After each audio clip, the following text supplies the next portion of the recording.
السلام عليكم ورحمة الله وبركاته. إن الحمد لله نحمده ونستعينه ونستغفره ونعوذ بالله من شرور أنفسنا ومن سيئات أعمالنا. من يهده الله فلا مضل له ومن يضلل فلا هادي له. وأشهد أن لا إله إلا الله وحده لا شريك له وأشهد أن محمدا عبده ورسوله صلى الله تعالى عليه وعلى آله وصحبه وسلم تسليما كثيرا. أما بعد، فقد قال الإمام البخاري رحمه الله تعالى: باب ما يحل من الدخول والنظر إلى النساء في الرضاع. قال حدثنا عبد الله بن يوسف قال أخبرنا مالك عن هشام بن عروة عن أبيه عن عائشة رضي الله عنها أنها قالت: جاء عمي من الرضاعة فاستأذن علي فأبيت أن آذن له حتى أسأل رسول الله صلى الله عليه وسلم، فجاء رسول الله صلى الله عليه وسلم فسألت عن ذلك فقال: إنه عمك فأذني له. قالت: فقلت: يا رسول الله، إنما أرضعتني المرأة ولم يرضعني الرجل. قالت: فقال رسول الله صلى الله عليه وسلم: إنه عمك فليلج عليك. قالت عائشة رضي الله تعالى عنها: إنه وذلك بعد أن ضرب علينا الحجاب. قالت عائشة رضي الله عنها: ইয়াহরুমু মিনার রাদাআতি মা ইয়াহরুমু মিনাল ওয়ালাদা। সম্মানিত ভাতৃমণ্ডলী, আল্লাহ রাব্বুল আলামিনের প্রশংসা এবং প্রিয় নবী সাল্লাল্লাহু আলাইহি সাল্লামের উপর সালাতু সালামের পর আজ সোমবার 6 জিলহজ 1446 হিজরি মোতাবেক 2 জুন 2025 আমাদের ধারাবাহিক আলোচনা সহিহুল বুখারীর বিবাহ পর্ব নম্বর 24। ইমাম বুখারীর এই বিবাহ পর্বের অধ্যায় নম্বর 118, হাদিস নম্বর শুরু হবে 5239 থেকে। এই অধ্যায়ের বিষয়বস্তু ইমাম বুখারী রাহিমাহুল্লাহ বলছেন: বাবু মা ইয়াহিল্লু মিনাদ দুখুলি ওয়ান নাযরি ইলা নিসাই ফি রিদাই। এই অধ্যায় হচ্ছে দুধ পানের কারণে নারীদের কাছে প্রবেশ করা এবং তাদের দিকে তাকানো হালাল। দুধ পানের কারণে বা স্তন্যদানের সম্পর্কের কারণে কোনো নারীকে দেখা যায় এবং তার কাছে প্রবেশ করা, তার ঘরে যাওয়া জায়েজ। কি বুঝলেন এখান থেকে? কোনো নারী যদি কোনো ছেলেকে দুধ পান করায় তাহলে সে তার দুধ মাকে দেখতে পারবে এবং তার কাছে, সে যদি একা বাড়িতে থাকে তবু তার কাছে যেতে পারবে। অথচ বেগানা পুরুষ হলে নির্জনতা হারাম। কোনো বেগানা নন মাহরাম ব্যক্তির কোনো মহিলার কাছে প্রবেশ করা হারাম এবং তাদের দিকে তাকানো হারাম। কিন্তু দুধ পানের সম্পর্কের কারণে সেটা কি হয়ে যায়? জায়েজ হয়। কি জায়েজ হয়? তার ঘরে প্রবেশ করা জায়েজ, যদিও তার স্বামী বাড়িতে নেই, তার বড় ছেলে, ভালো কোনো ছেলে বাড়িতে নেই, কোনো মাহরাম বাড়িতে নেই, একা আছে কোনো জায়গায়, তারপরও দুধ মায়ের কাছে। শুধু দুধ মা না, দুধ পানের সম্পর্কের কারণে, সে সম্পর্ক দুধ মায়ের সম্পর্ক হোক, অথবা দুধ বোন হোক, দুধ দাদি হোক, দুধ নানি হোক, এইভাবে দুধ খালা হোক, দুধ ফুফু হোক। এমনকি ওই দিক থেকে ধরেন দুধ চাচা, অর্থাৎ যে মহিলা দুধ পান করিয়েছে তার স্বামীর ভাই, কে হলো সম্পর্কে? দুধ চাচা। যেমন চাচা, আপন চাচা, বৈমাত্রীয়, বৈপুত্রীয়, 3 রকমের চাচা নিজের ভাতিজির কাছে প্রবেশ করতে পারে, আসতে পারে, ভাতিজিকে দেখতে পারে। এই রকমই দুধ মামা, কার মতো আপন মামা যেমন ভাগ্নির কাছে যেতে পারে, নির্জনে দেখা করতে পারে এবং ভাগ্নিকে দেখতে পারে, ঠিক তেমনি দুধ ভাগ্নিকে দেখতে পারে, তার দিকে তাকাতে পারে এবং তার কাছে প্রবেশ করতে পারে। বাবু মা ইয়াহিল্লু, এই অধ্যায় হচ্ছে যা হচ্ছে হালাল। কি হালাল? ওর বর্ণনা, বয়ান। আরবি গ্রামার বলে মিম বয়ানিয়া। মিনাদ দুখুল, প্রবেশ করা, ওয়ান নাজর, এবং তাকানো, ইলান নিসা, নারীদের দিকে, কিসের কারণে ফিরে যায়? দুধ পানের কারণে, দুধ পানের সম্পর্কের কারণে। হচ্ছে শাব্দিক অর্থ। দুধ পানের সম্পর্কের কারণে কোন নারীকে দেখা এবং তার কাছে প্রবেশ করা হচ্ছে হালাল, হারাম নাজায়েজ নয়। কেন হালাল, কেন জায়েজ? যেহেতু সে হচ্ছে মাহরাম। 5239 নম্বর হাদিস। হাদিস বর্ণনা করেছেন মা আয়েশা রাদিয়াল্লাহু তাআলা আন্নাহা ক্বালাত, তিনি বলেন, যা আম্মি মিনা রাদা, একবার আমার দুধ চাচা আমার ঘরে আসলো, মানে ঘরের বাইরে এসে অনুমতি চাইছে। ফাস্তাযানা আলাইয়া, আমার কাছে অনুমতি চাইছে যে তুমি তো আমার ভাতিজি হলে, তো তোমার বাড়িতে আমি আসতে চাই। হ্যাঁ, আমি এসেছি তোমার দুধ চাচা। উদ্দেশ্য হচ্ছে বাড়ির ভিতরে সে তার দুধ ভাতিজিকে দেখতে চায় বা দেখা করতে চায়। রাসূলুল্লাহ সাল্লাল্লাহু আলাইহি ওয়াসাল্লামের সহধর্মিনী উম্মুল মুমিনিন বলছেন, তিনি ফাআবাইতু আন আযানা লাহু, আমি অনুমতি দিতে অস্বীকার করলাম, না আমি আপনাকে অনুমতি দিতে পারছি না। অনুমতি যদি আমার স্বামী থাকেন তো তিনি অনুমতি দিবেন তার বাড়ি, কিন্তু আমি অনুমতি দিতে পারছি না, বাড়িতে কেউ নেই। তাহলে বোঝা গেল যে তার এই মাসআলা জানা ছিল না যে দুধ চাচা মাহরাম, দুধ মামা মাহরাম, জানা ছিল না তখন পর্যন্ত, জানা ছিল না। হাত্তা আসআলা রাসূলুল্লাহ সাল্লাল্লাহু আলাইহি ওয়াসাল্লাম, তবে আমি যতক্ষণ পর্যন্ত রাসূলুল্লাহ সাল্লাল্লাহু আলাইহি ওয়াসাল্লাম জিজ্ঞাসা না করব আমি অনুমতি দিতে পারছি না। জিজ্ঞাসা করে নি, যদি উনি বলেন যে দুধ চাচা আসতে পারে তাহলে তখন অনুমতি দেব। তাহলে এখানে দেখেন, এটা হচ্ছে ঈমান। চক্ষু লজ্জা বলে ইসলামে কিছু নেই। হক হক, বাতিল বাতিল, যেটা সহি সহি, গলত গলত। হ্যাঁ, এখানে যেন আপনি আপনার ঈমানকে, আপনার দ্বীনকে, ইসলামকে, আপনার আখিরাতকে দুনিয়ার স্বার্থে বিক্রি করে দেবেন না।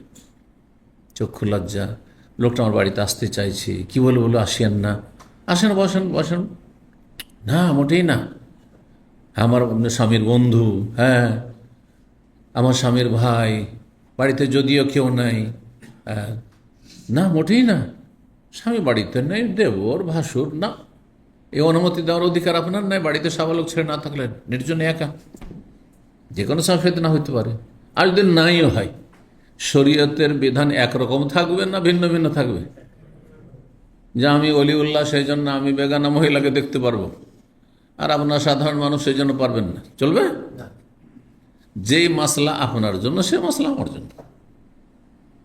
বোঝা গেছে কিনা? তো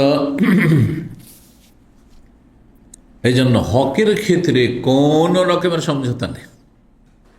জি, তাওহীদের ক্ষেত্রে কোনো ছাড় নেই। যে শিরক বিদআত করে ওর সাথে কি করব, পার্স পেরে উঠছি না, এখন তাদের সাথে সম্পর্ক রাখতে হচ্ছে। আপনি দুনিয়াকে দিনেরও প্রাধান্য দিলেন, আপনি আপনার দিনকে, ইমানকে, আখেরাতকে জবাই করলেন, আর দুনিয়া স্বার্থ আপনি হাসিল করলেন তুচ্ছ। শুধু নামাজ রোজা দিয়ে কাজ হয় না, হকের ওপর প্রতিষ্ঠিত থাকতে হবে। আর সাবাত আর ইস্তেকামা, অবিচল থাকা, কখনো ঝুঁকে যাবেন না আপনি ভুলের সামনে। সমাজে এরকম করছেন না, সমাজ করুক, আপনি করবেন না। সমাজকে ইসলামের আলোকে গড়তে হবে না, ইসলামকে সমাজের আলোকে কাটছাড় করতে হবে, মোটেই না। সাময়িক অসন্তুষ্ট হবে, কিন্তু পরে সোজা হয়ে যাবে। একটু মনক্ষুণ্ণ হবে যারা জাহেল অথবা বেআমল, হ্যাঁ, যারা বাপদাদার পরম্পরা ধর্ম পালন করে, বিবাহ শাদীর ক্ষেত্রে অনেক সময় অসন্তুষ্ট হবে। আপনার বউকে দেখতে পাইনি সেই জন্য, হ্যাঁ, আপনি বিয়েতে এগুলো করেননি সেই জন্য, হ্যাঁ, বড়যাত্রী মেনে নেননি সেই জন্য, এটা করলেন না সেটা করলেন না, এইসব করলেন না কেন সেই জন্য, কিন্তু পরে সোজা হয়ে যাবে। অন্তত আপনার কাছ থেকে দাওয়াতটা পেয়ে গেল, হকটা জেনে গেল যে হক মান্যওয়ালা আছে, যদি মানুষকে তিক্ত লাগে। আর সবাই যদি এভাবে শিথিল হয়ে যান তাহলে ইসলাম বিকৃত হয়ে যাবে, আসলে ইসলাম খুঁজে পাওয়া যাবে না। বলছেন যে আমি অনুমতি দিতে অস্বীকার করলাম, যতক্ষণ পর্যন্ত রসুল্লাহ জিজ্ঞাসা না করে নেব। ফাজা রসুল্লাহ, তারপরে রসুল্লাহ বাড়িতে আসলেন। ফাসাল তো আনজালকে এই সম্পর্কে জিজ্ঞাসা করল, তাহলে তিনি ফিরিয়ে পাঠিয়ে দিয়েছেন যে আমি অনুমতি দিতে পারছি না, যান ঘুরে যান, সোজা কথা। ফাকালা, তখন নবী সাল্লাল্লাহু আলাইহি ওয়াসাল্লাম, ইন্নাহু আম্মুকি ফাআযানি লাহু, সে তোমার চাচা। সে তোমার কোন চাচা? আপন চাচাও নয়, সৎ চাচা, বৈমাত্রীয় চাচা নয়, বৈপিত্রীয় চাচাও নয়। তিন রকম চাচা শরীয়তের চাচা। চাচতো চাচা চাচা নয়, কিন্তু চাচতো মামা মামা নয়। চাচাতো ফাচাতো যেগুলো আছে আমাদের দেশে না, এগুলো দেশীয় মামা, দেশীয় চাচা, দেশীয় অমুক। চাচাতো ভাই, আমাদের দেশে গোটা গোষ্ঠী চাচাতো ভাই। হ্যাঁ, ভাই নয় আসলে, এমনি দেশাচার ভাই। কিন্তু শরীয়তের যে মাহরাম ভাই হচ্ছে চার রকম, মনে রাখবেন।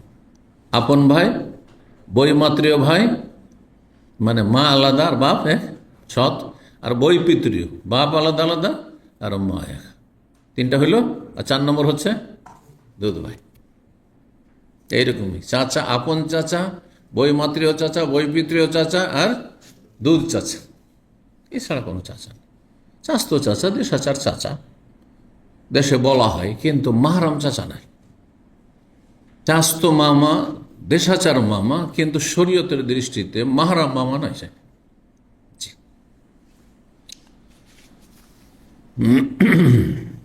বলছেন নবী সাল্লাল্লাহু আলাইহি ওয়াসাল্লাম বললেন, ইন্নাহু আম্মুকে, সে তো তোমার চাচা। আয়েশা, ফাআযানি লাহু, তাকে অনুমতি দাও, সে দুধ চাচা তোমার। কালাত, মা আয়েশা বলছেন, ফাকুলতু ইয়া রাসূলুল্লাহ, শুধু শুনেই নীরব থাকলেন না, আবার কি করছেন, বিষয়টিকে ক্লিয়ার করে নিচ্ছেন, যাতে সংশয় না থাকে একটা মাসলা বুঝতে গিয়ে, দ্বিধাদ্বন্দ্ব না থাকে একটা মাসলা। হয়তো শুনে যাদের মধ্যে অন্ধভক্তি আছে, সংশয় থেকে যাবে, আপনি বিষয়টা ক্লিয়ার করে নেন, অস্পষ্ট কিছু না থাকে। বললেন যে ইয়া রাসূলুল্লাহ, হে আল্লাহ রসুল, ইন্নামা আরদাত, স্বামীকে ইয়া জাওজি বলে ডাকেননি, কি বলেছেন? ইয়া রাসূলুল্লাহ, আমার স্বামী। এর চাইতে বড় হক হচ্ছে তিনি রাসূলুল্লাহ। আমার যেমন রসুল, তেমন মা আয়েশা রাদিয়াল্লাহু তাআলা আনহারও রসুল। আমার ওপর যেমন আনুগত্য করা ফরজ সার্বিক জীবনে রসুল, তেমন মা আয়েশার ওপরে ফরজ। সেই জন্য নবী সাল্লাল্লাহু আলাইহি ওয়াসাল্লামের আজওয়াজ মুতাহহারাত উম্মাহাতুল মুমিনিন, তারাও ইয়া রাসূলুল্লাহ বলে সম্বোধন করতেন, হে আমার স্বামী এ বলে সম্বোধন করতেন না। কি বুঝলেন? জি, তো বলছেন ইয়া রাসূলুল্লাহ, ইন্নামা আরদাতিনিল মারআতু, আমাকে তো মূলত মহিলা না দুধ পান করিয়েছে। ওয়ালাম ইউরদাইনির রাজুলু, কোনো পুরুষ তো আমাকে দুধ পান করায়নি। মানে আমাকে দুধ পান করেছে আমার দুধ মা। হ্যাঁ, আর দুধ মায়ের ভাইয়ের, হ্যাঁ কি, দুধ মায়ের স্বামীর ভাই। চাচা মানে কি, দুধ মায়ের স্বামীর ভাই। তা আমাকে দুধ পান করেছে মহিলা, তো মহিলার দিক থেকে যদি হারাম হয়, তাহলে দুধ মামা আমার মাহারাম হবে, কারণ মহিলার সাথে আত্মীয়তা আছে। কিন্তু ভাসুরের সাথে, দেবরের সাথে কি আত্মীয়তা আছে? আছে। এই জন্য বলছেন দুটোতে পার্থক্য, যে আমাকে মহিলা দুধ পান করিয়েছে, সুতরাং মহিলার সূত্রে যদি মাহারাম হয়, তাহলে তার ভাই হবে, তার বাবা হবে, দুধ নানা। হ্যাঁ, আমাকে কোনো পুরুষ দুধ পান করেনি, মানে যে দুধ মা আমাকে দুধ পান করেছে, তার স্বামী তো আমাকে দুধ পান করায়নি। হ্যাঁ, তো তার স্বামীর ভাই কি করে আমার মাহারাম হবে? বুঝতে পারছেন কিনা? তার মানে মা আয়েশা রাদিয়াল্লাহু তাআলা না যথেষ্ট ফাকিহা ছিলেন, বুঝতেন। হ্যাঁ, ফিকহ, দিনের জ্ঞান ছিল, যুক্তি কথা ঠিকই। ভাবের সাথে কিসের সম্পর্ক? যে কোনো মেয়ে ভাবের দুধ পান করলো, তো ওর ভাসুর বা দেবর, হ্যাঁ কি হয়ে গেল? মাহারাম হয়ে গেল। ওখানে কি করে গেল? এই যে দুধ এসেছে, একজন নারীর যে দুধ আসে, সেটা কিসের ভিত্তিতে? হ্যাঁ, বাচ্চা ভূমিষ্ঠ হয়েছে। কার মাধ্যমে বাচ্চা ভূমিষ্ঠ হয়েছে? হ্যাঁ, তার স্বামীর সাথে মিলনের মাধ্যমে, আর তার স্বামীর ভাই। এই যে সম্পর্কটা আছে, বোঝা গেছে না? সম্পর্ক আছে। বলছেন সংশয় হচ্ছে যে আমাকে তো মহিলা দুধ পান করে, কোনো পুরুষ তো দুধ পান করায়নি, মানে আমার ওই যে দুধমা তার স্বামী তো আমাকে দুধ পান করেনি, তোর ভাই কি করে আমার মাহারাম হবে? ফকার রসুল বললেন ইন্নাহু আম্মুকে, তোমাকে বলছি যে তোমার চাচা সে দুধ চাচা, ফালিয়ালে যে আলীকে, সে তোমার ঘরে প্রবেশ করতে পারে, তোমার বাড়িতে প্রবেশ করতে পারে। আল্লাহ আল্লাহ বলেন যে কারো যেন সংশয় আবার না থাকে যে মনে হয় প্রবেশের অনুমতি দিয়েছেন পর্দার বিধান নাজেল হওয়ার আগে, কারণ পর্দার বিধান নাজেল হচ্ছে অনেক পরে, 6ষ্ঠ হিজরিতে, মদিনা আসার পর 5 বছর পরে, 6 বছরের বেলা। তাহলে হতে পারে যে এইরকম ব্যাপার যে তখন পর্দা ফরজ ছিল না, সেই জন্য বাড়িতে প্রবেশের অনুমতি দিয়েছে, এমনটা নয়। পর্দা ফরজ মানে চেহারা ঢাকা ফরজ, মহিলাদের পুরুষদের চোখের আড়ালে যাওয়া ফরজ। হ্যাঁ, শালীনতার সাথে থাকা যথেষ্ট নয়, বরং পুরো শরীর মাথাতে পা পর্যন্ত ঢাকা থাকবে। ইউদিন আলাইহিন্না মিন জালাব, লম্বা চাদর দিয়ে একবারে গোটা শরীর জড়িয়ে থাকবে যাতে চেহারা না দেখা যায়। সাহাবিয়াতগণ, নবী সাল্লাল্লাহু আলাইহি ওয়াসাল্লামের সাহাবি যেসব মহিলা নারীরা, তারা এক চোখ খুলে চলাফেরা করতেন। তখন এত চিকন পাতলা কাপড় ছিল না যে নেকাব থাকবে বা পাতলা কাপড় সামনে ঝুলতে থাকবে, তো মোটা মোটা কাপড় ছিল সেই যুগে। সুতরাং মোটা কাপড়ে কী করতে হতো, একটা চোখ খুললে ঘুমটা। আগের যুগে আমাদের দাদি নানি আমলে তখন বোরখা ছিল না, আমরা দেখেছি। তখন অনেক বড় বড় চাদর ছিল আর মোটা কাপড়ের চাদর ছিল, গোটা শরীরে এমনভাবে জড়িয়ে থাকতো। আর এত লজ্জা ছিল তাদের মধ্যে, রাস্তা দিয়ে চলতে গিয়ে যখন কোনো পুরুষ লোক আসতো তখন কোনো জায়গায় বসেও যেত অনেক মহিলা দেখেছি।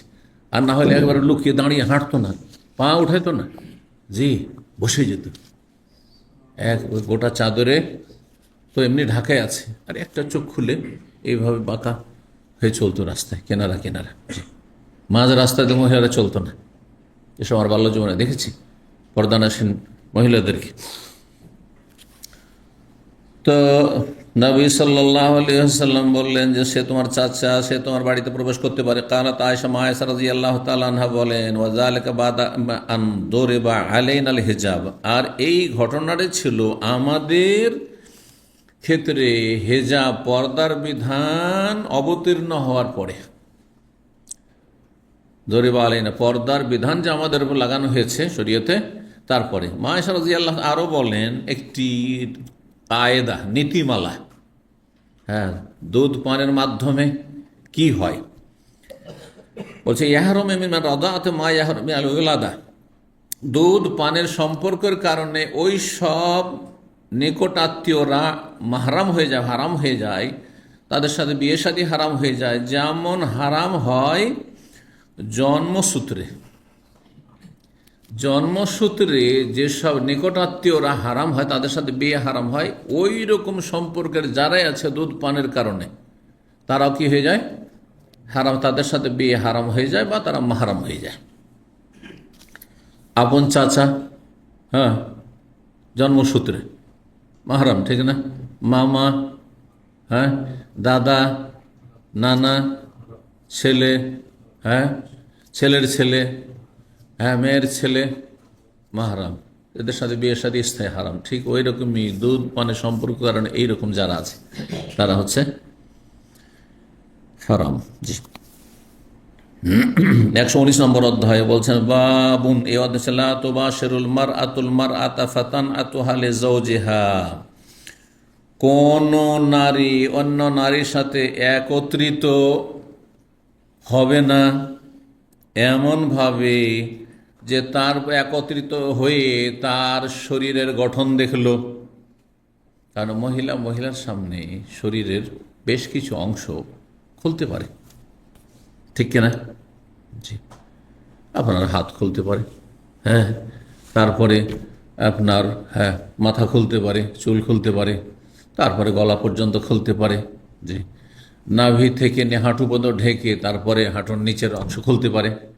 পেট পিঠ যে শাড়ি পরে মহিলার সামনে যে পেট পিঠ খোলা থাকে জায়েজ রয়েছে মহিলার সামনে, কিন্তু মহিলা যেন অসতী না হয়, চরিত্রহীনা না হয়।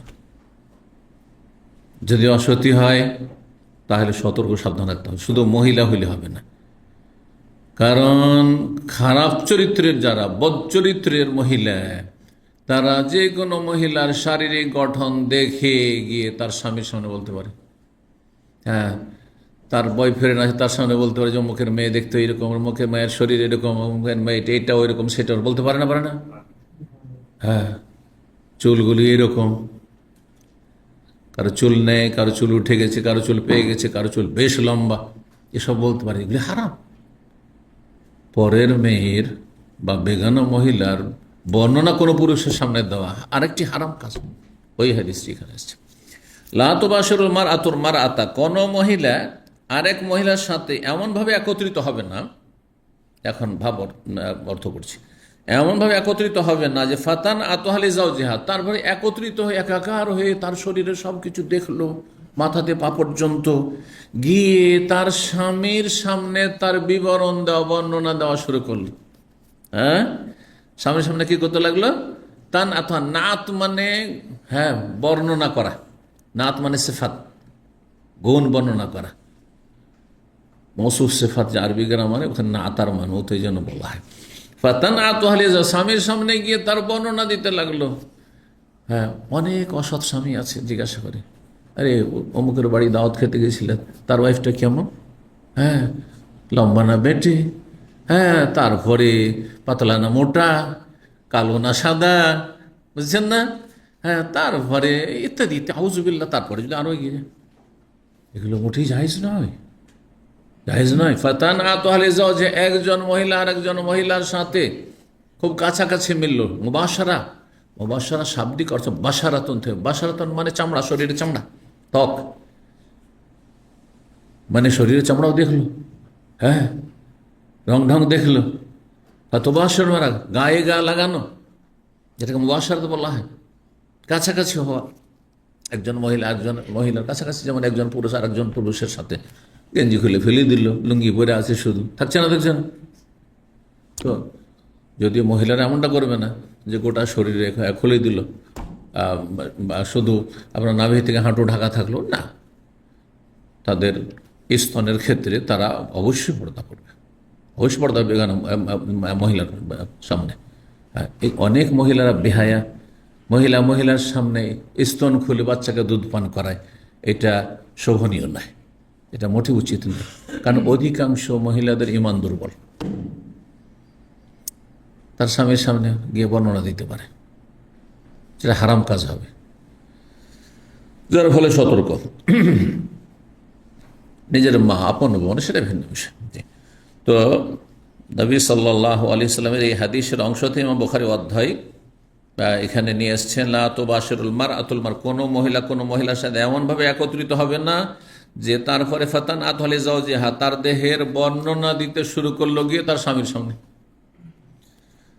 চরিত্রহীনা যদি হয় তো বয়ফ্রেন্ডের সামনে। হ্যাঁ, এই জন্য বললাম চরিত্রহীন। অনেকে ওলামারা এই জন্য বলেছেন যে কাফেরদের যেহেতু আল্লাহর ভয় নেই, পরকালে হিসাব নিকাশের ভয় নেই, এই জন্য কাফের মহিলাদের সামনে একটু শালীনতার সাথে ঢেকে ঢুকে বসতে হবে, খোলামেলা নাই। মুসলিম একটা দিনদার নামাজির আল্লাহ ভীরু মহিলার সামনে যেভাবে বসবেন, বদ চরিত্রের মহিলার সাথে এমনি সামনে ওইরকম ভাবে বসবেন না। আরেকজন মহিলা এইরকম কাফের মহিলার সামনে বসবেন না, কারণ ওর তো আল্লাহ পরকাল কিছুই না, যে কোনো বর্ণনা দিয়ে দিতে পারে সে। 5240 নম্বর হাদিস, আনা আব্দুল্লাহ বিন মাসউদ রাদিয়াল্লাহু আনহু, আব্দুল মাসউদ রাদিয়াল্লাহু তাআলা বর্ণনা করেন, ক্বালা নবী সাল্লাল্লাহু আলাইহি ওয়াসাল্লাম, নবী সাল্লাল্লাহু আলাইহি ওয়াসাল্লাম, লা তুবাশিরুল মারআতুল মারআতা, প্রথম মারা হচ্ছে ফাইল, দ্বিতীয় মারা হচ্ছে মফউল। এক মহিলা আর এক মহিলার সাথে, তার মানে সাবালিকা দুজনে, নাবালিকা নাবালিকা অসুবিধা নেই, খালি গায়ে হয়তো ঘোরাঘুরি করছে নাবালিকা, 5 বছর 7 বছর বছরের মেয়েরা যখন সাবালিকা না হয়েছে। লা তুবাশিরুল মারআতুল মারআতা, একজন মহিলা আর একজন মহিলার সাথে এমনভাবে একত্রিত হবে না যে তারপরে তার শরীরের ধরন গঠন সব দেখলো। ফাতান আতহালি জাওজিহা, তারপর তার স্বামীর সামনে তার বর্ণনা দেওয়া শুরু করলো দেহের। যদি এমনটা করে তাহলে সে যেন ওই মহিলাকে তার স্বামীকে দেখার সুযোগ করে দিল, শুনলো মানে দেখলো, কান না হইয়া নজরে এলে, তাহলে এই স্বামী, এই মহিলার স্বামী যেন ওই বেগানা মহিলাকে দেখছে, সে তাকাচ্ছে তার শরীরের দিকে। দেখার যে গুনাহ, সেটা শোনার গুনাহ। 120 নম্বর আরেকটি হাদিস রয়েছে, 5241 নম্বর হাদিস। শাকিক তাবেই প্রখ্যাত বর্ণনা করে সামিউত আব্দুল্লাহ, আমি আব্দুল্লাহ মাসউদ থেকে শুনেছি রাদিয়াল্লাহু তাআলা আনহুম قال قال النبي صلى الله عليه وسلم, নবী সাল্লাল্লাহু আলাইহি ওয়াসাল্লাম, লা তুবাশিরুল মারআতুল মারআহ, কোন মহিলা আর এক মহিলার সাথে এমনভাবে একাকার হবে না বা কাছাকাছি হবে না, একত্রিত হবে না। ফাতান আতলে জজ, তারপরে তার স্বামীর সামনে সেই মহিলা গিয়ে বর্ণনা দেওয়া শুরু করলো, কান্নাহি আনজুরু ইলাইহা, সে যেন তাকে দেখছে। হাদিসের সনদে কিছুটা পার্থক্য রয়েছে। আগের হাদিসে ইমাম বুখারী ওস্তাদ মোহাম্মদ বিন ইউসুফ, তার ওস্তাদ সুফিয়ান, তার ওস্তাদ মানসুর, তার ওস্তাদ হচ্ছে আবু ওয়াইল, তার নাম শাকিক। এই যে আবু ওয়াইল কুনিয়াত নিয়ে এসছে, অনেকে জানেন আবু ওয়াইলই হচ্ছেন শাকিক। আবু ওয়াইল আবদুল্লাহ বিন মাসউদ থেকে, এখানে শাকিক আন আবদুল্লাহ থেকে। এই ফায়দাটা হলো জানতে পারলেন। আর এখানে রয়েছে ইমাম বুখারী ওস্তাদ ওমর বিন হাফস ইবনে কিয়াস, তিনি তার পিতা হাফস ইবনে কিয়াস থেকে বর্ণনা করেন, তিনি আমাশ সুলাইমানুল আমাশ থেকে, সুলাইমান আল আমাশ আর এখানে মানসুর, দুইজনের সহপাঠী, দুইজনের ছাত্র হচ্ছেন প্রখ্যাত তাবি শাকিক আবু ওয়াইল রাহিমাহুল্লাহ, জি, যিনি প্রখ্যাত ছাত্র শিষ্য আব্দুল্লাহ মাসউদ রাদিয়াল্লাহু তাআলা আনহু কুফায়। 120 নম্বর অধ্যায় বলছে বাবু কাউলির রাজুলি, এই অধ্যায় হচ্ছে কোন পুরুষের এই কথা বলা সম্পর্কে এটা জায়েজ কিনা। কি বলা, লা তুফান্নাল লাইলাতা আলা নিসাই, আজকের রাতে আমি আমার সকল স্ত্রীর সাথে মিলিত হব। আর কেউ যদি কোনো সাথী বন্ধুর সামনে কথা বলে যে আমি আজকে আমার স্ত্রীর সাথে মিলিত হব, তো এই কথা বলা কি হারাম? না, হারাম নয়, জায়েজ আছে। তবে সেখানে যদি দেখে যে সেখানে তার ক্ষতিকর দিক আছে, দুর্বল ইমানের, অবিবাহিত, না বিবাহিত ব্যক্তির সামনে বলছে সে ভিন্ন বিষয়। কিন্তু আজকাল একজন বিবাহিত মানুষ আর একজন অবিবাহিত, সেই জগতে পদার্পণ করেনি, তার সামনে এই ধরনের যৌন সম্পর্কীয় যে আলোচনাগুলি আছে এগুলি বর্জন করা উচিত। তার চরিত্রে পদস্খলন ঘটতে পারে, হ্যাঁ, তার মনের অবস্থা অন্যরকম হইতে পারে, বরং সে আরও কোনো অপরাধে জড়িয়ে যেতে পারে। জি, আসল শরীয়তের বিধান হচ্ছে কোনো ব্যক্তি যদি বলে যে আজকে রাতে আমি আর স্ত্রীর সাথে মিলিত হব, অথবা কয়েকজন স্ত্রী আছে পালা নির্ধারণ করবে, এটা হচ্ছে শরীয়তের বিধান। কিন্তু কখনো যদি বলে তার ঘনিষ্ঠ ব্যক্তিদের, ভালো মানুষ তারা, যে আজকে সবগুলি স্ত্রীর সাথে আমি মিলিত হব, তো এই কথা বলাকে না যায়, না যায় নয়, জায়েজ আছে। দলিল সুলাইমান আলাইহিস সালামের ঘটনা, সুলাইমান আলাইহিস সালামের ঘটনা বলছেন যে কোনো ব্যক্তি বলে লা তুফান্নাল লাইলাতা, আজকে রাতে আমি চক্কর দেব, প্রদক্ষিণ করব। চক্কর দেওয়া বলছে তো তওয়াফ থেকে, কার কাছে? আলা নিসাই, আমার সবগুলো স্ত্রীর কাছে। মানে কিসের জন্য? মিলনের জন্য।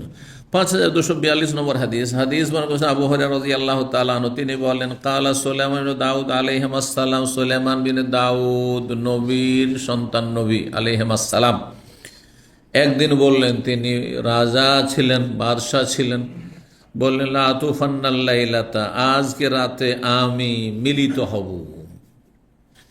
বেমিআত ইমরাতিন, আমার 100 স্ত্রীর সাথে। তাহলে বোঝা গেল যে বনি ইসরায়েলদের জামানায় দাউদ, সুলাইমান, এরা বনি ইসরায়েলদের নবী, তখন 100 স্ত্রী রাখা জায়েজ ছিল। আমাদের দিন ইসলামে মানুষ ধীরে ধীরে সব দিক থেকে দুর্বল হতে, শারীরিক দিক থেকে দুর্বল হয়েছে, ইমানের দিক থেকে দুর্বল হয়েছে, হ্যাঁ, শুধু অর্থের দিকটা হয়তো বেড়েছে, বুঝছেন না? 3টা শক্তি লাগে না? যত সময় গড়াচ্ছে তত কি হচ্ছে, এই দুটো শক্তি দুর্বল হচ্ছে, ইমানি শক্তি দুর্বল হচ্ছে, শারীরিক শক্তি দুর্বল হচ্ছে, পয়সার শক্তি হয়তো বাড়ছে। আপনার বাপদাদাকে দেখেন, অধিকাংশ লোক, কিছু ব্যতিক্রম আছে যে আপনি হয়তো বেশি গরিব হয়ে গেছেন, আপনার বাপদাদা আরও ধনী মানুষ ছিল, প্রভাবশালী ছিল, তাদের জমি জায়গা জমিদারি ছিল, ইত্যাদি ছিল, কিছু লোক এমন আছে। কিন্তু অধিকাংশ মানুষের অবস্থা দেখবেন আপনি যে আর্থিক দিকে দিনের দিন কি হচ্ছে, সচ্ছলতা আসছে। এটা কিয়ামতের লক্ষণ, হ্যাঁ, যে আমি তোমাদের গরিবই ভয় করি না, বিশেষ বলেছেন। এমন একটা সময় আসবে যে দুনিয়া প্রশস্ত করে দেওয়া হবে, উন্মুক্ত করে দেওয়া হবে, গরিব মিসকিন খুঁজবে জাকাত দেওয়ার জন্য, জাকাত নেওয়ার লোক পাবে না। এত সচ্ছল হচ্ছে। এক সময় 10টা টাকা পকেটে থাকলে মনে করা হতো আমার কাছে 10 টাকা আছে, আমার ভালো জীবনের কথা বলছি। আর এখন আর পকেটে মোবাইলই আছে 2-4-5 হাজার রিয়াল, একটা মোবাইলও হয় না, অধিকাংশ লোকের পকেট খোঁজা দুটো করে মোবাইল পাবে না। কথা বুঝতে পেরেছেন? হ্যাঁ, কিনে এনে করে বেড়াচ্ছে দামি দামি মোবাইল। পয়সার অভাব থাকলে কি আর মোবাইল কিনতে পারে? পয়সার অভাব থাকলে মাসে 300, 400, 500 এক সময় ছিল, আমরা এইখানে প্রবাসে আজকে 30 বছর আগে দেখেছি, ওই গরিব মানুষ যারা 400, 500, 600 টাকা বেতনে চাকরি করে, তখন তো বেতন এমনি কম ছিল, যারা চাকরি তাদেরকে জিজ্ঞেস করতাম যে ভাই আপনারা 400, 500 করে বেতন পান, 300 রিয়াল তখন ক্লিনের বেতন ছিল, তো এতে চলে কি করে? আপনাদের মাসে কত খরচ হয়? বলছে আমরা 8-10 জন খাই, 50 রিয়াল করে খরচ। কি খান 50 রিয়াল? তো আমরা মধ্যে ইউনিভার্সিটির ভিতরে থাকি, তো বাইরের অভিজ্ঞতা তো ছিল না, কারণ আমরা তো খাচ্ছি, মেশে খাচ্ছি, ভালো খাবার খাচ্ছি, আর তারপরে ইউনিভার্সিটি দিচ্ছে আমাদেরকে মাসে 105 টাকা করে দিতে হইতো আমাদের ভাতা থেকে। তো যাই হোক, জিজ্ঞেস করতাম যে 50 টাকা, 50 টাকা করে কী খান? ভাবতাম যে একটু ডাল সবজি খাই, হয়তো ডাল ভাত। বলছেন না, প্রায় দিনই মাছ খাই, সস্তা মাছ খাই, কিন্তু প্রায় দিনই মাছ খাই। হ্যাঁ, মাছ খাই, না হয় গোস্ত খাই। মাশাআল্লাহ। এখন মাঝে মাঝে জিজ্ঞাসা করি, যারা বলতো, যেই ক্যাটাগরির লোকেরা বলতো 50 টাকা 75 টাকা খেয়ে, বলছে আজকে 250-300 টাকা খায়, এটা সর্বনিম্ন বলছে। আর মোবাইল বিল হচ্ছে, তার ইন্টারনেট বিল হচ্ছে 500 টাকা, 500 টাকা, তারপর খাওয়ার চাইতে বেশি। হ্যাঁ, মোবাইল বিল বেশি, সাইড খরচগুলো বেশি। তো অবস্থার পরিবর্তন হচ্ছে। বলছিলাম যে বিয়ে শাদী করার ক্ষেত্রে 3টি শক্তির লাগে, ধীরে ধীরে কি হয়েছে, শক্তি 3টির মধ্যে 2টি কমে চলে এসছে, যার ফলে 4টাই 1400 বছর আগে সীমিত করে দেওয়া হয়েছে, যে 4টার বেশি বিয়ে করতে পারবে না একসাথে। 2টা নিয়ে হেমশিম খাচ্ছে, ইনসাফ করে না যারা 2টা করেছে। 4টার দুটো কথা, তো 4টা অনেক বেশি করা হয়েছে, তাহলে যে অনুমতি দেওয়া হয়েছে এটি। তো সুলাইমান আলাইহিস সালামের 100 স্ত্রী ছিল, ওইখানে 100 স্ত্রী একসাথে ছিল, এটা বাহ্যিক হাদিস, মেয়াতে আমরা কি কোন কোন ভাষ্যকাররা বলেছেন যে 100 স্ত্রী ছিল না, কারণ অকাট্য প্রমাণ নেই যে সেই যুগে 100 জনকে বিয়ে করা যায় ছিল, অকাট্য প্রমাণ আমাদের কাছে নেই। এটা বাহ্যিক দৃষ্টিতে আমরা ধরছি যে 100 জন স্ত্রী, কিন্তু সেই যুগে দাসীর সংখ্যা অনেক বেশি হতো, আর দাস প্রথা ছিল, ইসলামের আগেও ছিল, জেহাদ ছিল, দাস প্রথা সুলাইমান আলাইহিস সালামের যুগে ছিল। তো অল্প কয়জন হয়তো স্ত্রী ছিল, আর বাকিগুলো সব দাসী ছিল। সাহাবায়ে কেরামদের জামানায়, তাবেঈনদের জামানায়, তাবা তাবেঈনের জামানায় অনেক তাবেঈন, তাবা তাবেঈনের অনেক দাসী থাকত, অনেক দাসী থাকত। 3-4 স্ত্রী আছে, বাকি দাসী আছে, অনেক দাসী আছে, অনেক সংখ্যা। তাদের জীবনী চর্চা করলে দেখা যায় যেখান থেকে দাস দাসী আসার যে উৎস, সেই রাস্তা খোলা ছিল, সেই জন্য ছিল, এবং সেই রাস্তা খোলা নেই, সুতরাং সেটা বন্ধ হয়ে গেছে। ইসলামের একটি গুরুত্বপূর্ণ সমাধান হচ্ছে দাস প্রথা, যদি প্রয়োজন হয়। আর আল্লাহ রাব্বুল আলামিন দাসত্ব জীবন দেখতে চান না, এই জন্য বিভিন্ন কাফারায় দাস দাসী স্বাধীন করার কাফারা শরীয়তের বিধান আল্লাহ দিয়েছেন। এটাই হিকমতের, যে আল্লাহ চান না যে মানুষ মানুষের দাস হয়ে থাকে, হ্যাঁ, পণ্যের মতো কেনা বেচা হোক। এই জন্য তুমি ভুল করেছো, কাফারা দাও, কাফারাকে গোলাম স্বাধীন করো। বেশ কিছু মাসলা মাসাইলা আছে, কোরআনে কারিমে আছে, তাহরির রাকাবাতি মুমিনা, কসমের ক্ষেত্রে, জেহারের ক্ষেত্রে, আর তারপরে ভুলবশত হত্যার ক্ষেত্রে, ইত্যাদি ইত্যাদি মাসাইল রয়েছে।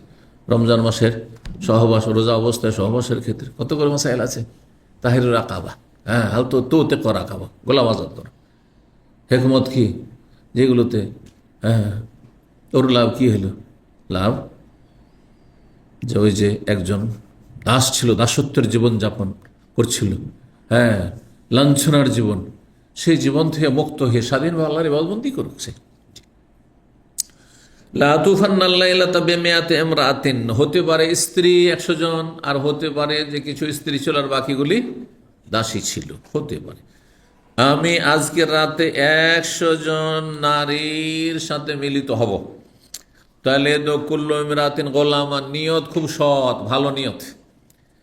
এবং আমি আশা করছি প্রত্যেক স্ত্রী একজন করে পুত্র সন্তান জন্ম দেবে। প্রত্যেক স্ত্রী আমার কি করবে? একজন করে পুত্র সন্তান জন্ম দেবে, গোলামান বালক, পুত্র সন্তান। উদ্দেশ্য কি সন্তান নিয়ে? হ্যাঁ, ইউকাতিলু ফি সাবিলিল্লাহ, আল্লাহর রাস্তায় সশস্ত্র যুদ্ধ করবে। তাহলে বোঝা গেল যে সুলাইমান আলাইহিস সালামের যুগে তার সশস্ত্র যুদ্ধ ছিল। মানব জাতি যখন থেকে এসছে, কাবিল হাবিল থেকে হক বাতিলের লড়াই শুরু হয়েছে। হক বাতিলের লড়াই কিয়ামত পর্যন্ত থাকবে। সুতরাং ন্যায়সঙ্গত যুদ্ধ থাকবে।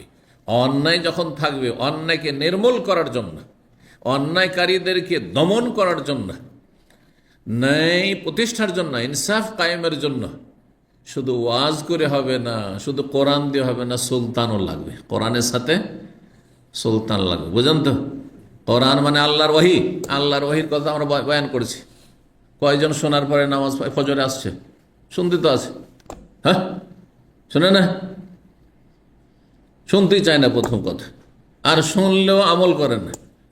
কিন্তু সুলতান যদি এর সাথে, এই কোরআনের সাথে সুলতান থাকতো, নামাজ পড়তে ফজরে না উঠলে তল্লাশি শুরু হবে।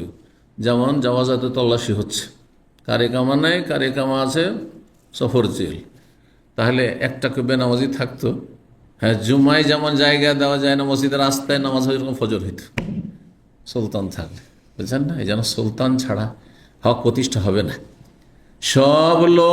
সব লোকের ফিতরা প্রকৃতি একরকম নয়।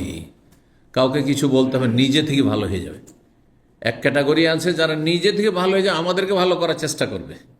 আর এক ক্যাটাগরি আছে, কিছু গাফেলিতে আছে, কিন্তু একটু আল্লাহ পরকালের ভয় ভীতির কথা স্মরণ করিয়ে দিলেই সোজা হয়ে চলতে লাগবে, দৌড় দিতে লাগবে জান্নাতের দিকে। বুঝছেন না? এদের জন্য সুলতান সরকার টরকার লাগবে না। আর কিছু আছে খুব বাঁকা আছে, জান না? এই বাঁকা সোজা করার জন্য কি লাগবে? প্রশাসন লাগবে, খেলাফত লাগবে, এর জন্য লাগবে ইসলামী শাসন লাগবে। নামকে অস্ত হইলে হবে না, শুধু ক্ষমতা, ইসলামী শাসন লাগবে। চোর ডাকাতকে ওয়াজ করে যদি তওবাই করে নিত, হ্যাঁ, তাহলে তো সমাজে চোর ডাকাতি থাকতো না।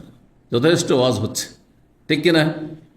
সুদখোর থাকতো না, জালেম থাকতো না, বেঈমান থাকতো না, ঘুষখোর থাকতো না, অপরাধী থাকতো না, খুনি থাকতো না, জেনাগারি থাকতো না। সব ওয়াজ হচ্ছে। ওয়াজ দিয়ে, কোরআন দিয়ে কাজ হবে না। কোরআন ওহির সাথে কি লাগবে? সুলতানের কষাঘাত লাগবে, হ্যাঁ, অস্ত্র লাগবে। ইউকাতিল ফি সাবিল, আল্লাহর রাস্তায় লড়াই। অনেকেই জিহাদকে খারাপ নজরে দেখে, অজ্ঞতার কারণে, অমুসলিম হোক অথবা মুসলিম সমাজের জাহেল সন্তান হোক। কেন বুঝে না বিষয়টি? সেজন্য স্বাধীনতার যুদ্ধ, দেশের স্বাধীনতার যুদ্ধকে কেউ অন্যায়ের দৃষ্টিতে দেখেন? 71-এর স্বাধীনতার যুদ্ধ নাই না অন্যায়? একজন নাগরিক বলে, হ্যাঁ নাই সঙ্গত লড়াই করেছি। হ্যাঁ, যারা দেশ স্বাধীন করেছেন তারা বলছেন যে আমরা ন্যায় সঙ্গত করেছি। কিন্তু যাদের থেকে আপনি দেশ স্বাধীন করেছেন তারা কি বলছে? তখন তাদের কাছে আপনারা সন্ত্রাসী ছিলেন না? 47-এ যখন ব্রিটিশ থেকে ভারত স্বাধীন করলেন, ভারত পাকিস্তান, হ্যাঁ, পূর্ব পাকিস্তান পশ্চিম পাকিস্তান দুই ভাগে ভাগ হলো, তখন ব্রিটিশরা কি সন্ত্রাসী বলতো না? হ্যাঁ, স্বাধীনতার আন্দোলনকে, আর জেল আর ফাঁসিতে চড়াতো না? কিন্তু যারা লড়াই করে স্বাধীনতার, তারা বলছেন আমরা ন্যায়সঙ্গত লড়াই করেছি, ঠিক কিনা? বীর যোদ্ধা আমরা পুরস্কারের পাত্র, ঠিক কিনা? তো হক বাতিলের লড়াই এখানে তো মেনে নিচ্ছেন আপনি। তো স্বাধীনতার যুদ্ধ যেমন মেনে নিচ্ছেন আপনি যে যুদ্ধ করেছি, খুব ন্যায়সঙ্গত কাজ করেছি, ঠিক তেমনি জেহাদ ফি সাবিলিল্লাহ হচ্ছে হককে শক্তিশালী করার জন্য, প্রতিষ্ঠিত করার জন্য, বহাল রাখার জন্য, আর মজলুমকে নির্যাতন থেকে, জুলুম থেকে অব্যাহতি দেওয়ার জন্য, জালেমকে দমন করার, নির্মূল করার জন্য। সহজ ভাষায় জেহাদ বুঝেছেন তো? এমনি শুধু মারামারি করা নেই। যেখানে দেখবেন যে বাতিল মাথা চাড়া দিচ্ছে, এই বাতিলগুলো শান্তিতে থাকতে দিতে চাইছে না। বাতিল যদি নিজে বাতিল হয়ে থাকি, কিন্তু যদি কেউ যদি হকের দিকে চলে আসে বাধা দেবে না, তাহলে অসুবিধা নেই, তাহলে লড়াইয়ের কোনো প্রয়োজন নেই। কিন্তু একজন কালিমা পড়েছে, কেন কালিমা পড়লো, কেন ইসলাম গ্রহণ করলো, কেন সে ভালো হয়ে গেল, না হইতে দেব না। এই যে এদেরকে দমন করতে হবে, এই জন্য হকের, এটা হচ্ছে ইসলামের জিহাদ। জিহাদ মানে এমনি নয় যে শান্তিতে কোনো অশান্তি করে না তারা। তারা আমাদের সাথে সন্ধি করে, নবী সাল্লাল্লাহু আলাইহি ওয়াসাল্লাম সন্ধি করেছেন, সন্ধি করে শান্তিতে তারা থাকছে, আমাদের সাথে গাদ্দারি করে না, আমরাও তাদের সাথে গাদ্দারি করব না। তারাও শান্তি কামনা করে, আমরাও শান্তি কামনা করি, তার কোনো অসুবিধা নেই, তার কোনো লড়াইয়ের প্রয়োজন নেই। তার লড়াই প্রয়োজনে, জিহাদ প্রয়োজনে। আর এইটা শুধু শেষ নবী মুহাম্মদ সাল্লাল্লাহু আলাইহি ওয়াসাল্লাম শুরু করেননি, ভাগবতের লড়াই খুব প্রাচীন, তখন থেকে চলে আসে। সুলাইমান আলাইহিস সালাম লড়াই করেছেন, তার পিতা দাউদ আলাইহিস সালাম, কোরআনে আল্লাহ বর্ণনা করেছেন ওয়াকাতালা দাউদ ও জালুতা। হ্যাঁ, তালুত আর জালুতের যুদ্ধ হয়েছিল। তালুত মুসলিম রাজা ছিলেন, মুমিন রাজা, আর জালুত কাফির রাজা ছিল। তালুত জালিতের যুদ্ধ হচ্ছে, আর প্রধান সেনাপতি হচ্ছেন দাউদ আলাইহিস সালাম, যুবক। ওয়াকাতালা দাউদ ও জালুত, দাউদ আলাইহিস সালাম জালুত রাজাকে নিজে হাতে হত্যা করেছিলেন রণক্ষেত্রে, যুদ্ধের মাঠে। সেটি সশস্ত্র জেহাদ কেতাল ছিল। বাপ বেটা সবাই জেহাদ করেছেন। তারা কাদের নবী? তা তো বনি ইসরায়েলের নবী, ইহুদিদের পূর্বপুরুষ। হ্যাঁ, যারা দাঁড়িয়ে থাকলেই আর টাকানোর কাপড় থাকলেই বলে যে এরা হচ্ছে চরমপন্থী, টেরোরিস্ট, হ্যাঁ, সন্ত্রাসী। তাদের পূর্বপুরুষ কি বলবে? তারা আমাদের নবী আগে, তাদের নবী তারা অস্বীকার করতে পারবে? তাদের কাছে শ্রদ্ধা ভাজন সুলাইমান, দাউদকে তার ডেভিড বলে, ঠিক কিনা? ইব্রাহিম আব্রাহাম তাদের কাছে, হ্যাঁ, মূসা ঈসা সব তাদের নবী, আমাদের নবী। তারা তো মানে যে আমাদের নবী এরা। তারা সকলেই জেহাদ করেছে। তো সুলাইমান আলাইহিস সালাম বললেন যে 100 স্ত্রীর সাথে আমি কি করব, আজকে রাতে মিলিত হব, আর প্রত্যেকে এক একজন পুত্র সন্তান জন্ম দেবে, যারা আমার সৎ নিয়ত ইউকাতিল ফি, বড় হয়ে তারা আল্লাহর রাস্তায় সশস্ত্র লড়াই করবে। 100টা মুজাহিদ, এক রাতে 100টা মুজাহিদ। সুবহানাল্লাহ, নিয়ত ভালো, কিন্তু নিয়তের সাথে একটু কর্মে ত্রুটি থাকার কারণে নিয়তটা পূরণ হইল না। এই জন্য নিয়তের সাথে সাথে কর্ম লাগবে। যারা ওপরে উঠতে চায়, উন্নতি করতে চায়, মনটা চায় উন্নতি করব, কিন্তু উন্নতির জন্য চেষ্টা করেন না, হবে? চেষ্টা ত্রুটি থাকলে হবে না। হ্যাঁ, দিন দুনিয়ার সার্বিক চেষ্টা লাগে। ফাকাল আলাহুল মালাকু, তখন যেহেতু নবী, হ্যাঁ, নবীর কাছে ফেরেশতা আছেন, ফেরেশতা স্মরণ করিয়ে দিচ্ছেন। ফেরেশতা বললেন একজন, হয়তো জিবরাইল আলাইহিস সালাম হবেন, অত অন্য কোনো ফেরেশতা হইতে পারে। কুল ইনশাআল্লাহ, আপনি যে বললেন যে এটা করব আমি আজকে রাতে, তো ইনশাআল্লাহ বলেন, আল্লাহ চাইলে বলেন। ফলে তিনি গল্পে থেকেই গেলেন, কথা বলে ব্যস্ত থেকে গেলেন। ফালাম ইয়াকুল, কিন্তু ইনশাআল্লাহ না বলে তিনি ওয়ানাসিয়া, ভুলে থেকে গেলেন। অনেক সময় আমরা হয় কি, কথা বলছি, একজন স্মরণ করেছে, হ্যাঁ, অথবা কল আসছে, আচ্ছা ঠিক আছে পরে কল করে নেব। কি আর কল করবো, 2-4 দিন হয়ে গেছে, খেয়ালই নেই, আর ভুলেই গেছি। হয় না? হয়। আমাদের তো অনেক বেশি হয়, কারণ এত বেশি কল আসে বা এত বেশি মেসেজ আসে। 2-4-10 ঘন্টা মেসেজ না দেখলে এত ঢাকা পড়ে যায় যে আবার ফিরে রিভিউ করে অতগুলি দেখানোর সময় দেখাই হয় না, থেকেই যায়। অনেক কাছের মানুষ থাকলে মাইন্ড করে ফেলে যে আমার উত্তরটাই দিল না, কিন্তু আমার ব্যস্ততার কারণে এত নিচে চলে গেছে যে আর ওইদিকে যাওয়ার সময় হয়নি, ভুলেই থেকে গেছি। সুলাইমান আলাইহিস সালাম ভুলে গেছে, পাশে স্মরণ করেছেন ফেরেশতা যে ইনশাআল্লাহ বলেন, বলছি কি আর বলতে ভুলে গেছেন, অনাসিয়া ভুলে গেছেন। ফাতাফা বিহিন্না, রাত হলো আর 100 জন স্ত্রীর সাথে তিনি মিলিত হলেন।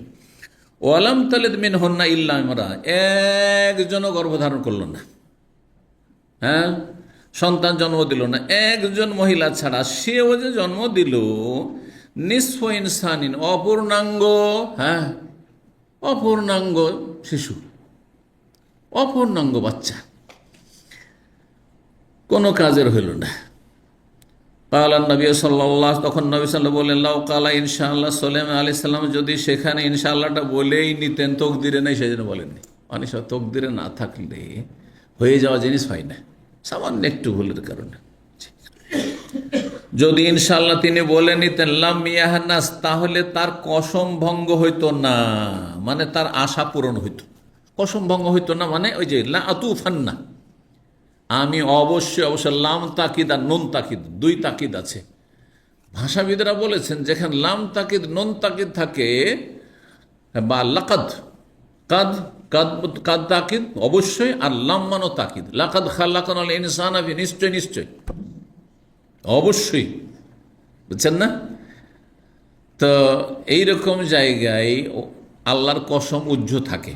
তাহলে আতুফান্নাল্লাহ, আল্লাহর কসম করে বলছি আমি আজকে রাতে 100 স্ত্রীর সাথে মিলিত হব, আর সবাই এক একজন পুত্র সন্তান কি করবে, ভূমিষ্ঠ করবে বা জন্ম দেবে, আর তারা সকলেই বড় হয়ে আল্লাহ রাস্তায় সশস্ত্র লড়াই করবে। এটি আমার বড় আশা। ফেরেশতা পাশ থেকে বলছে ইনশাআল্লাহ বলেন। বলছি, অন্য কথা চলছে, আচ্ছা বলে নিচ্ছি, থেকে গেছে, বলা হয়নি, তকদিরই ছিল না। যদি ইনশাআল্লাহ বলে নিতে পারতেন লাম ইয়াহনাস, তাহলে তার এই কসমটি ভঙ্গ হইতো না, মানে মনের আশাটি পূর্ণ হইতো। ওয়াকানা আরজালি হাজাতিহি, তার প্রয়োজন পুরা হওয়ার ক্ষেত্রে তিনি বেশি আশাবাদী হইতে পারতেন, কিন্তু তার আশা নিরাশায় পরিণত হইল, আশা পূরণ হইল না এই একটু ত্রুটির কারণে। নবী রাসূলকে আল্লাহ ছাড়েন। তো ইনশাআল্লাহ বলা ওয়াজিব, ফরজ নয়। আবার মাসলা জানেন, ইনশাআল্লাহ বলা, কেউ যদি বলে আমি এই কাজটি করব, কিন্তু ইনশাআল্লাহ বলেনি, তো গুনাহগার নয় সে, কিন্তু একটা সুন্নত ছুটে গেল, যার একটা বরকত ছিল, জিকির। এটি ইনশাআল্লাহ, আল্লাহ চাইলে যে জিকির, এবং আল্লাহর ওপর আপনার যেটুকু করণীয় সেইটুকু আপনি আল্লাহর উপর ন্যস্ত করে দিয়েছেন, যে আমি কিছুই করতে পারি না, যদি আল্লাহ তৌফিক না দেয়, ইনশাআল্লাহ চাইলে, যদি আমার সংকল্প আছে, নিয়ত আছে।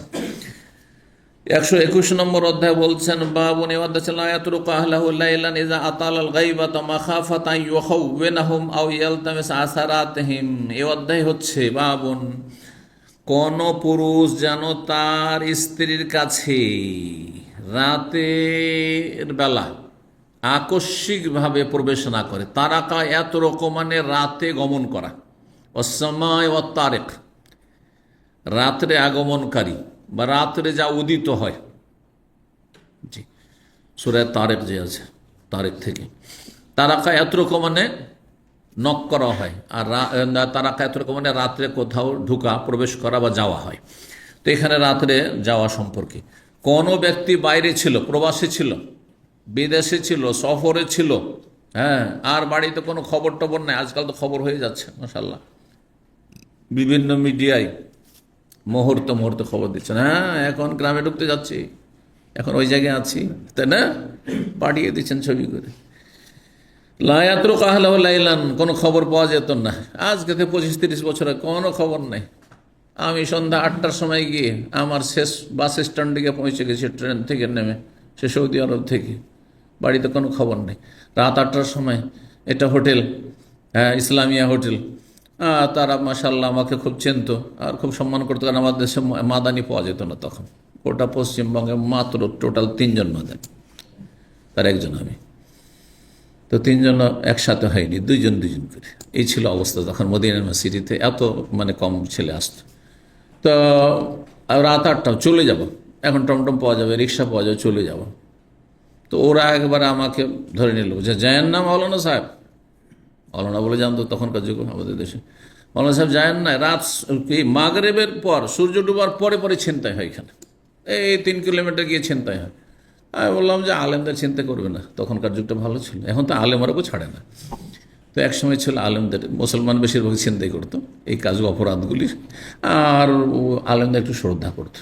তো মোটরসাইকেল চিন্তাই হচ্ছে, কিন্তু আমি রাত 9টা-10টাতে গেছি, কখনো কোনো ডানে বামে আমি চিন্তা করতাম যে আছে নাকি। আমার আম্মা রাহিমাহুল্লাহ নিষেধ করতেন যে এত রাত করিও না, এখানে এই হয়েছে সেই হয়েছে, ইনশাআল্লাহ কিচ্ছু হবে না। তো হইতো না।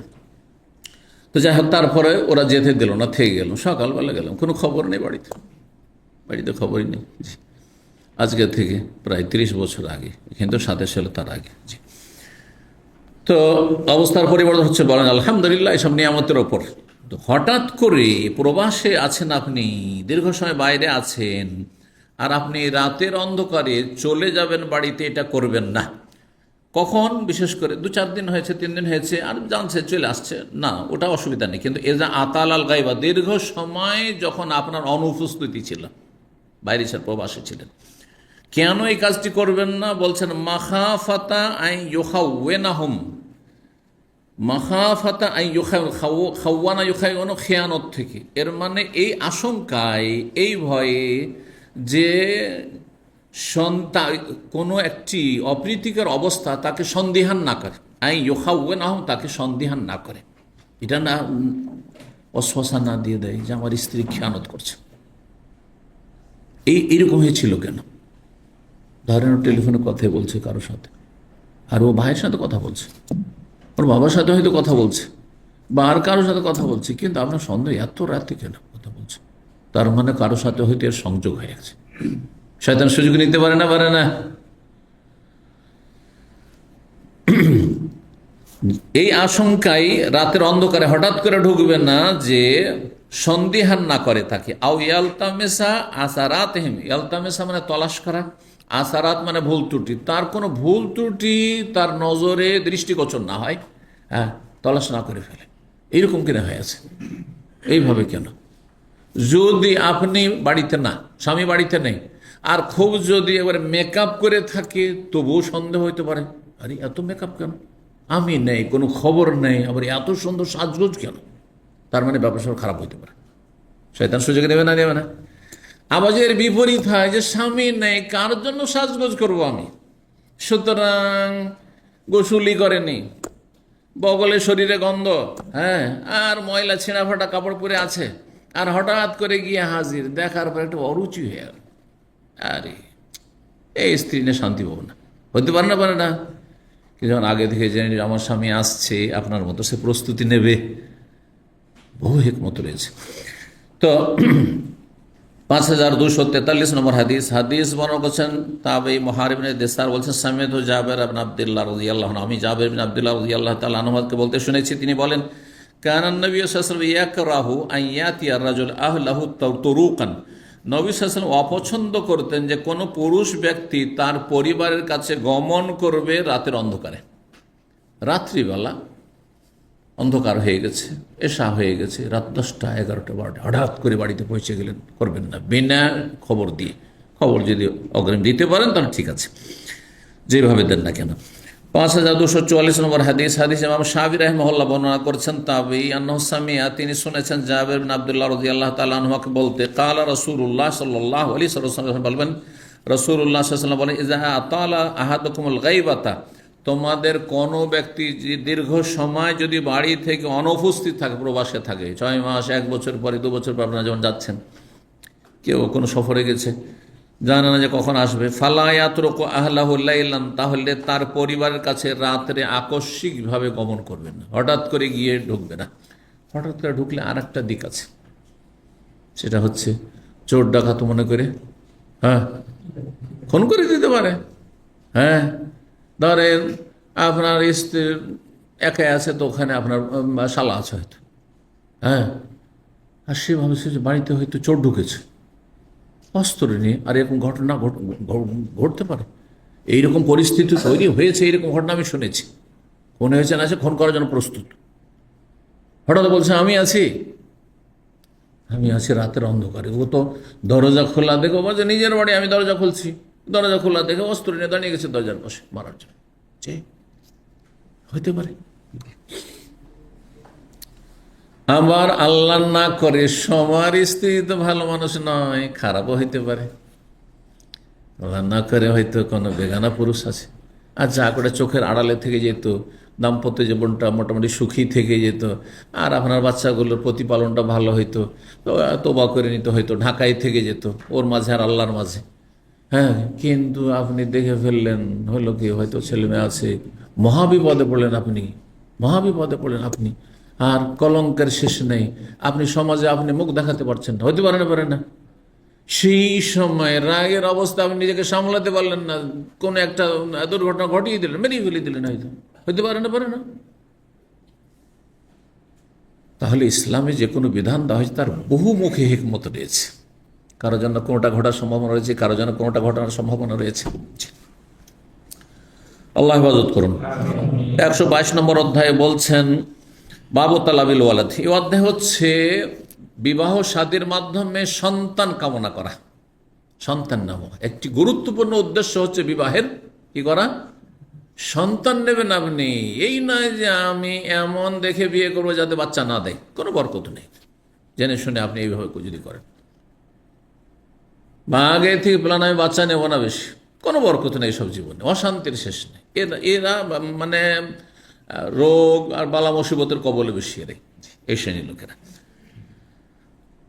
গুরুত্বপূর্ণ একটি উদ্দেশ্য, বিবাহর বহুমুখী উদ্দেশ্য রয়েছে। সবচেয়ে বড় উদ্দেশ্য হচ্ছে নিজেকে গুনাহ থেকে বাঁচানো এবং আপনার স্ত্রীকেও গুনাহ থেকে বাঁচানো। হ্যাঁ, এফাফুন নাফস। 5245 নম্বর হাদিস। হাদিস বর্ণনা করছেন জাবের রাদিয়াল্লাহু তাআলা, তিনি বলেন, কুনতু মা রাসূলিল্লাহ সাল্লাল্লাহু আলাইহি ওয়াসাল্লাম। এই হাদিসটি কয়েকবার এসেছে এর আগেও বিভিন্ন সময়। বলছেন, আমি রাসূলুল্লাহ সাল্লাল্লাহু আলাইহি ওয়াসাল্লামের সাথে ছিলাম ফি গাজওয়াতিন, কোন একটি যুদ্ধে।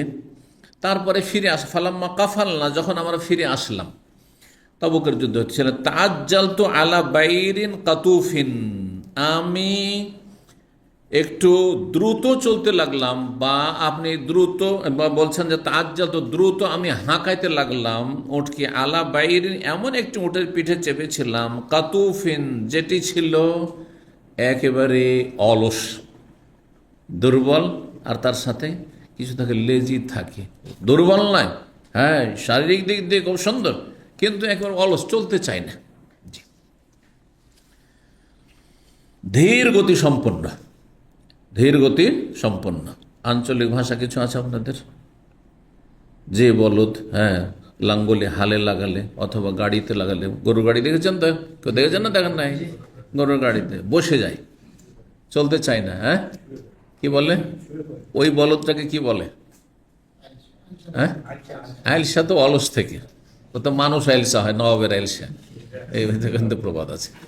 কাইঠা বলদ ওদের অঞ্চলে, রাজশাহী চাপে নবজ দিকে গেলে বা মালদহ মুর্শিদাবাদ এইসব এলাকায় গেলে কাইঠা বলদ, চলতে চায় না, ক্যাঠামি করে, উঠতেই কষ্ট লাগে। মানুষও কি কয় না কেঠা আছে, উঠছে, উফ অনেক কষ্ট হচ্ছে উঠতে, মনে হচ্ছে। হ্যাঁ, নিয়ে এসে দিতে পানিটারে, অথচ তার আগেও পানি নিয়ে খেয়ে নিতে পারবে, বসেই আছে অলস।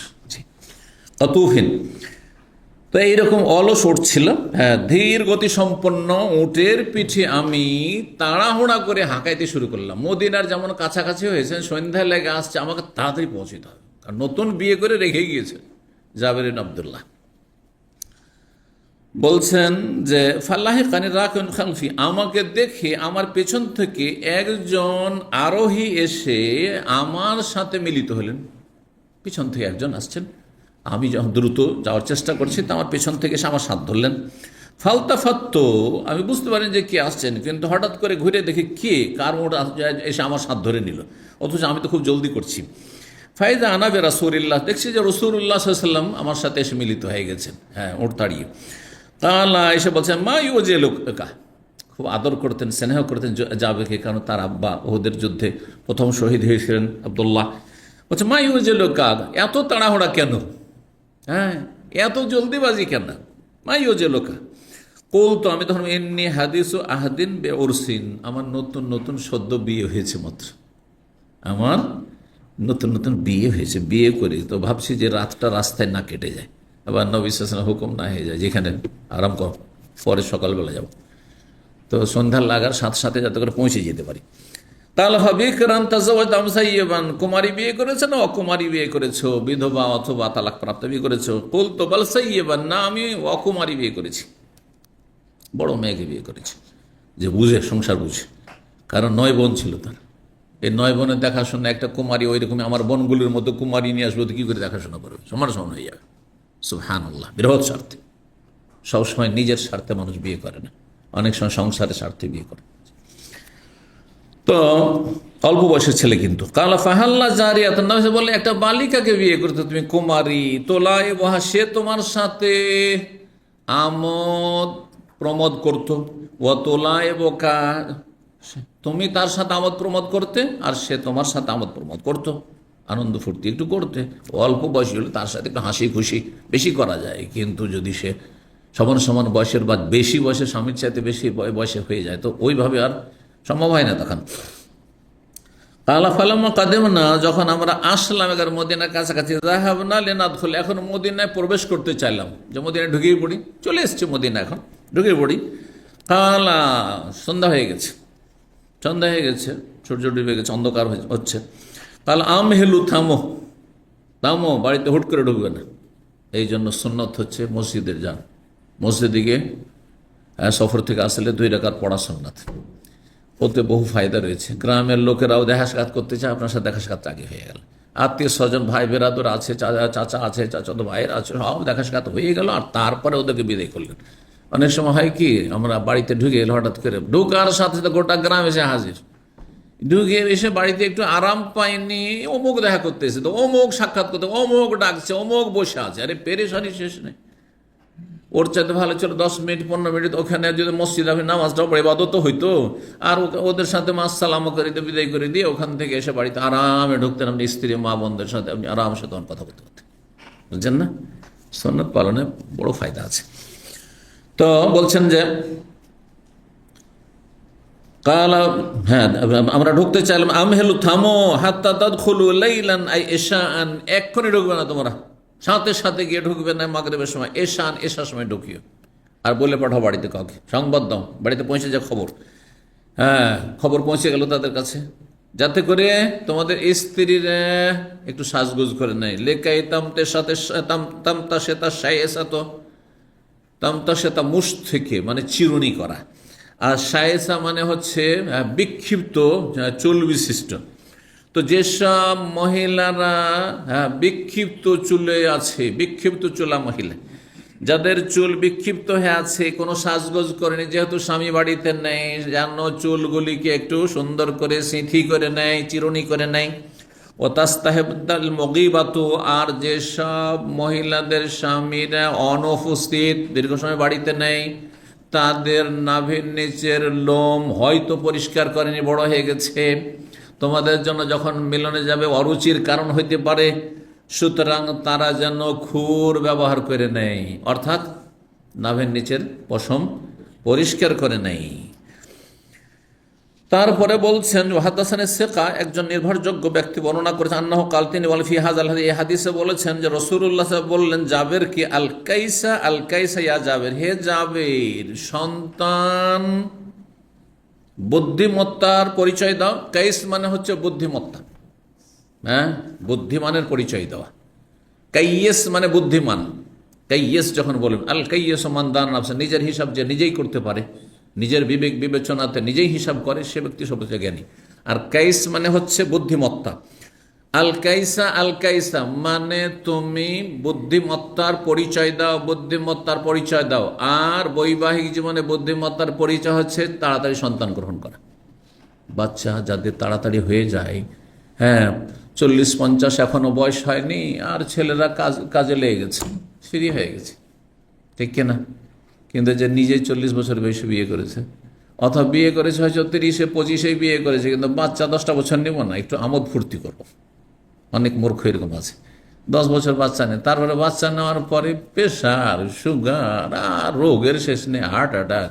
এখন বাচ্চা 5 বছর 7 বছর হয়ে আছে, আর ও কবরের দিকে কাছে চলে গেছে, এবং তার টেনশনের শেষ নেই, মানে বাচ্চাগুলোকে মানুষ করবো কি করে, আমার তো মরমর অবস্থা, ঠিক কিনা?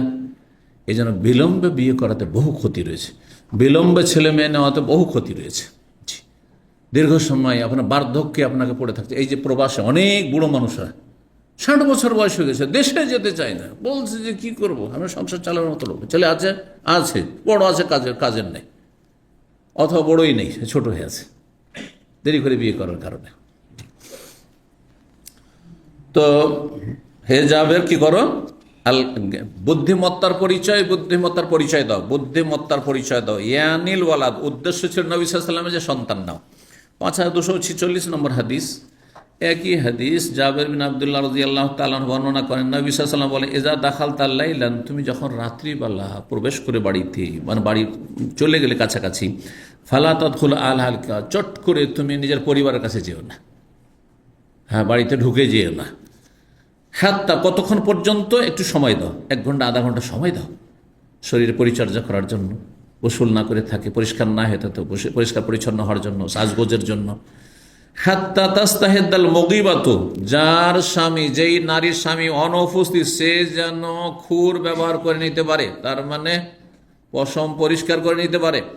অতামতা সেতা সাইয়েসাতু, যেই নারীর চুলগুলি বিক্ষিপ্ত হয়ে আছে, ছড়িয়ে ছিটিয়ে আছে, সে যেন চিরুনি করে, সিঁথি করে সেজে যেতে পারে, সাজগোজ করে নিতে পারে। তারপর রাসূলুল্লাহ সাল্লাল্লাহু আলাইহি ওয়াসাল্লাম বলেন ফাআলাইকা বিল কাইসি আল কাইসি, তোমার কর্তব্য হচ্ছে হে জাবের যে তুমি বুদ্ধিমানের পরিচয় দেবে, বুদ্ধিমত্তার পরিচয় দেবে, অর্থাৎ তুমি সন্তান নেবে। আল্লাহ রাব্বুল আলামিন যেন আমাদেরকে নেক সন্তান দান করেন, বালা মুসিবত থেকে আল্লাহ হেফাজতে রাখেন। যেসব ভাইরা এসেছেন কষ্ট করে, আল্লাহ তাদের জাযায়ে খায়ের দান করেন এবং আল্লাহ রাব্বুল আলামিন আপনাদের ঈদুল আজহাকে মোবারক করুন। আর আল্লাহ রাব্বুল আলামিন এই জিলহজ মাসের যে 10 দিনের কয়টা দিন আর বাকি আছে, এই দিনগুলিকে নেকির কাজে লাগাবার তৌফিক দান করেন এবং ভালো আমল কবুল করেন, গুনাহ খাতা থেকে তওবা করার তৌফিক দান করেন। আল্লাহ রাব্বুল আলামিন আমাদের জান্নাতের পথে রাখেন, জাহান্নামের আযাব থেকে রক্ষা করেন। ওয়া জাযাকুমুল্লাহু খাইর ওয়া সাল্লাল্লাহু ওয়া সাল্লামা নবিয়ানা মুহাম্মদ ওয়া আলা আলিহি ওয়া সাহবিহি আজমাইন।